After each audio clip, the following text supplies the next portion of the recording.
Hello, welcome back to Cage Side Press. I am Patrick McCorry, and I am joined by the man himself, Dennis the Menace Frimpong. How are you, my friend? Good, Patrick. Always good to be on with you. How you feel, man? Finally, you're getting back in the Octagon cage. How does it feel to finally, it's almost a year. How does it feel to finally, be approaching fight week? I'm itching, mate. To be honest, I'm itching to get in there. Yeah, like I'm just looking forward to getting back out there. To be honest, I've spent the last year quite tumultuous. Still been training hard. Still been preparing. Um, yeah, I'm a new and improved version of what I was last year. So, this is probably the longest I've gone without a fight, without a proper fight, should I say, since I started. So I think people will see a very different version of me. The levels will have gone up enormously. We've been unlucky with some fight cancellations. Obviously, there was some stuff with the PFL, and then I know before your last fight that it was supposed to be a different opponent, and it was pulled out, I believe, a day before the fight. So, talk to me about that feeling of getting close to being back in the cage again and losing out on your fight. Um, Listen, it's all God's plan. We have our own plans for what we think is going to happen, but there's things that are out of our control. There's things that were not in my control. So, um, yeah, it's all led to me being here, me being fit and healthy and ready to go put a beating on this German kid. So that's uh, that's where we've ended up now. He's going to have to suffer the consequences for all that frustration. And you mentioned that German kid, Robin Frank, 5-0, very impressive skill set, very impressive wins. His last fight was a 15-second head kick knockout. What have you seen in watching him? It's hard to pick out mistakes or holes in someone's game when they're 5-0, 9-0 if you include amateurs. I don't think it's hard to pick out mistakes. Like, first thing is first, the level of his opponents is questionable. The ones that he's been finishing, he did have one fight where he did fight a high level opponent who he didn't finish. So I got to see him go to a decision. Um, yeah, I've seen little holes in his game. My team have seen little holes in his game that are there to be exposed, and I think I'll be the one to do it. He's looked good against all his previous opponents, but this is the thing: all of his previous opponents are not me. Um, we saw last year what I did to Siraki. I didn't get out of first gear, and Siraki put a beating on some top ranked guys. 35 veteran, fought like the who's who in the top 10 of Octagon. You know, um, and like dropped people, put people away, finished people. Couldn't do that to me. Couldn't even get near me. Couldn't get close to finishing me. So I know the level I'm at, and that was last year's version of me. So this year's version of me, this guy doesn't have a patch on. And this fight is in Stuttgart. You've never fought in Germany. How much of a factor do you think the crowd will play? You've been in Germany, you've seen the crowd. What do you expect? I don't think that it'll play much of a factor. You know, I've been fighting on enemy territory. I've been fighting as the underdog. I've been fighting as the away side, I suppose you want to call it. Like, let's not forget, I fought 3 times in the UK, but I am not from the UK. Like, I'm Irish, so I've not fought on home soil. I've never fought on home soil, and yeah, obviously when I fought Callum, he definitely had a bigger crowd than me. He definitely had more support than me. Um, and that doesn't matter because those people can't get in the cage for you. It's just me and you in the cage at the end of the day. So the crowd can make all the noise they want. You can boo all they want. I'm sure by the end of the fight, they will have come over as fans because I will put a violent display on show for them. I will entertain them, and they will have no choice but to respect my skill set. You've had a good number of fights with Octagon in front of these 15,000, 16,000 crowds. Robin Frank, he hasn't fought in front of that size of crowd. Do you think that might play a factor, that the size of the venue? Yeah, I do. I do think that that plays a little factor, to be honest. Um, yeah, like my first fight in a venue that size with that many people was obviously in Manchester with Octagon, and I won't say it affected me, but it definitely like it's daunting. It's mad. It's a different environment. You can't hear your corner as well as you usually can. This guy will have been used to like cage MMA and stuff like that, like little smaller shows that like you can definitely hear your coaches, you can definitely hear everything like that. Um, I think that will play a factor. I've been there, I've done that. I'm gonna be cool, calm, collected in there, and I think he will have the jitters, especially it being his hometown. I think he will come in there with a lot of pressure on him, expecting, with the crowd expecting him to win, the favorite, an O beside his name that is there to be taken. He's never experienced loss before, and I don't think, I think when he starts to experience loss and he's down on the scorecards and he's in there getting beat up, he will he'll be tested, and then we'll see what he's really made of. You know. Talk to me how this camp has been for you training at Manchester top team. What kind of guys have you been working with? Anyone that you've had specifically replicating Robin Frank, or is it more Yeah, so training with the best bodies you can? yeah. I'm always training with the best bodies I can in top team. I have the best team around me. Um, I've been lucky insofar that I've had a few visitors in the gym that have been in the gym in the meantime, the last few weeks especially, that were very similar styles to Robin Frank styles, similar builds, and have a different look as well, where like they're not the same guys I'm training with all the time. So they can give me that different look and give me that different energy, that different feints, like the different style to what the gym style is. And also just a way higher level guy than what Robin Frank is. Obviously, shout out to Azila Juge. He's been giving me hard work, hard rounds in grappling and in the MMA and the striking, and he's a high level MMA guy, a high level striker. He's got a Uh, very good guillotine as well. a nasty guillotine, showed me some details. I was able to skill share with him a little bit and just test myself and see where my level's at compared to a guy who's 10 pro fights. I think he's 9-1 or 10-1 Mhm. in the PFL slash Bellator.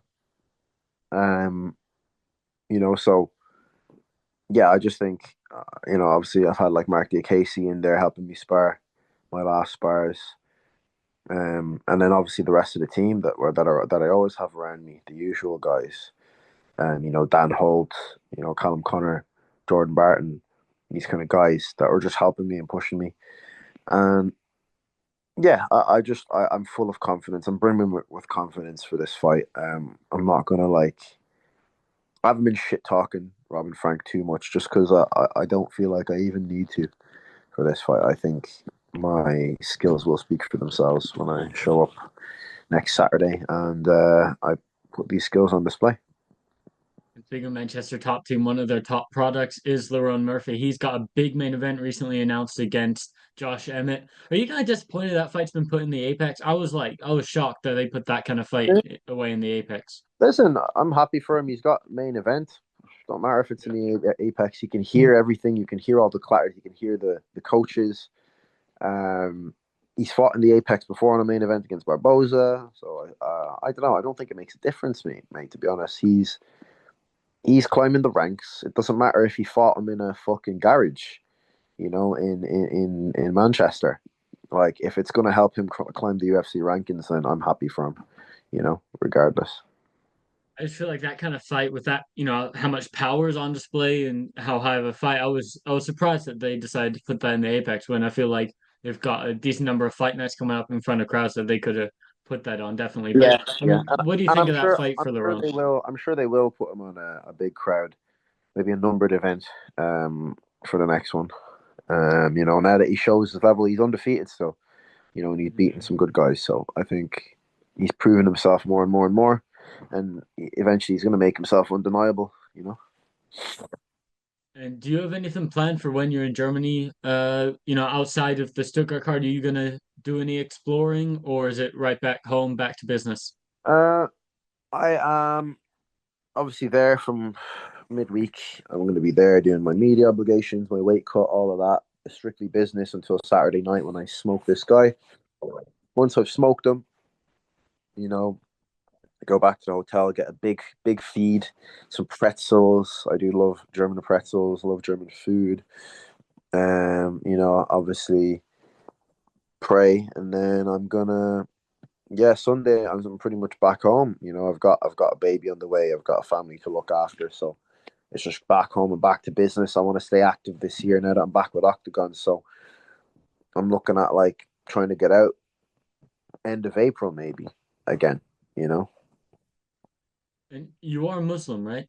yeah. I've heard that correct. So this fight week is coinciding with Ramadan. How does that look for you? Is there anything, what changes in an approach for fight week during Ramadan? So obviously, yeah, it's a sacrifice I've had to make. Um, I have to provide for my family, for my child. My child is coming. Um, and fighting is how I provide for my family. So I've had to miss this obviously first week of Ramadan.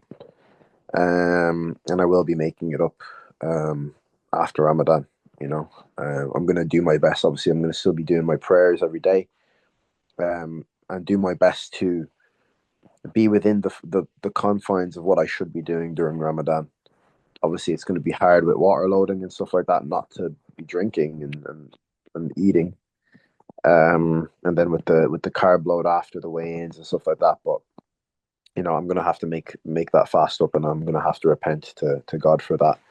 Um, but that's a decision I've had to make. It's sort of between a rock and a hard place decision. And you mentioned getting back in late April. There's that, I believe that I'm not sure how to say the name of the place.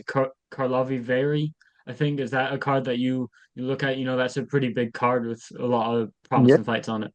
yeah. I mean, if that was the one, sorry, if that was the one they wanted to put me on, then that'd be cool. Obviously now I will have fought in Germany after next week.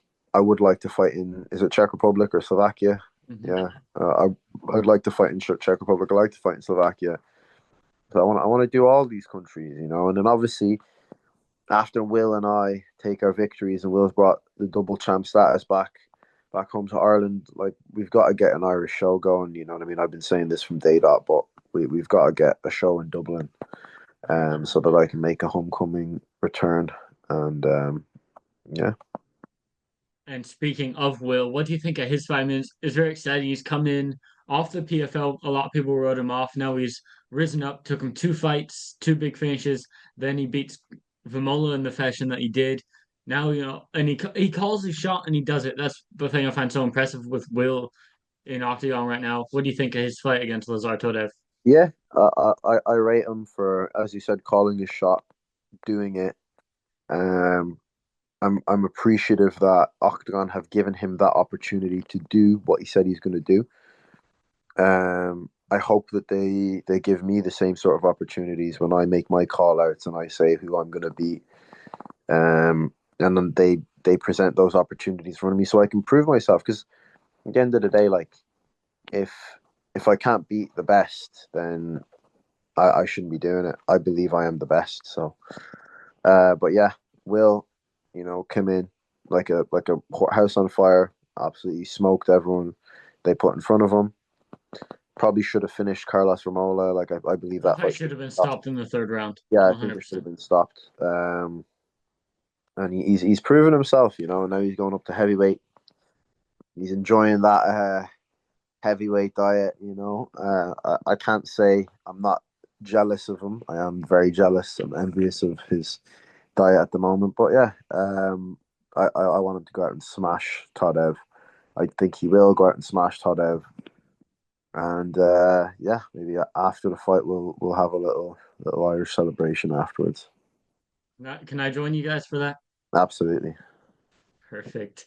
You mentioned making your call outs. This win, I feel, could put you on a fringe top 10 fight, even top 10. I was about to ask you, you look at the number 10 guy, look at the list. That is Shem.